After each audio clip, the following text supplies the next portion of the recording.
அன்பு நண்பர்களுக்கு வணக்கம். பழமொழி 400 பதிவேற்றம் 341 பாடல் 339. தத்தமக்கு கொண்ட குறியே தவமல்ல, செத்துக சாந்து படுக்க மனம் ஒத்து சமத்தனாய் நின்று ஒழுகும் சால்பு தவமே, நுகத்து பகலாணி போன்று. தமக்கு தோன்றியவாறு வேடம் புனைந்து கொள்வதெல்லாம் தவமாக ஆகாது. உடம்பை வருத்தி கொள்வதோ அல்லது குளிர்ந்த சந்தனத்தை பூசிக்கொள்வதோ தவமாக கருதப்பட மாட்டாது. மனம் பொருந்தி நடுநிலையோடு இருக்கிற நிலைமையே தவமாக கருதப்படும். அதற்கு ஒப்புமையாக என்ன சொல்லுகிறார் என்று சொன்னால், உழவர்கள்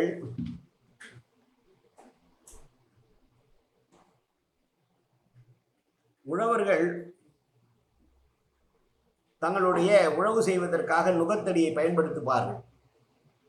அந்த நுகத்தடியிலே கயிறை கட்டி எருதுகளை இழுப்பதற்கு அதன் நுகத்தடி உதவும்.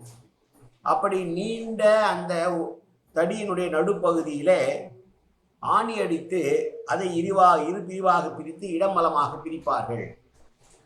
அப்படி நுகத்து பகல் ஆணி போன்று ஒரு பொருளை இரு பக்கமும் சமமாக பிரித்து நடுநிலைமையோடு எவன் அதை ஒழுகுகிறானோ அதுவே தவமாக கருதப்படும். மனம் ஒத்து சமமாய் நிற்பதே தவம்.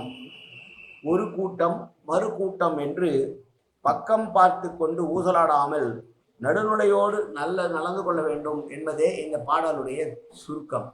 காய்தல் உவத்தல் இன்றி ஒழுகும் அமைதியே தவம், வேடங்கள் தவமாக ஆகாது என்று சொன்ன பாடல் இந்த பாடல். மீண்டும் ஒரு முறை பாடலை பார்ப்போம். தத்தமக்கு கொண்ட குறியே தவமல்ல, செத்துக சாந்து படுக்க மனம் ஒத்து சமத்தனாய் நின்று ஒழுகும் சால்பு தவமே, நுகத்து பகலாணி போன்று. நன்றி, வணக்கம்.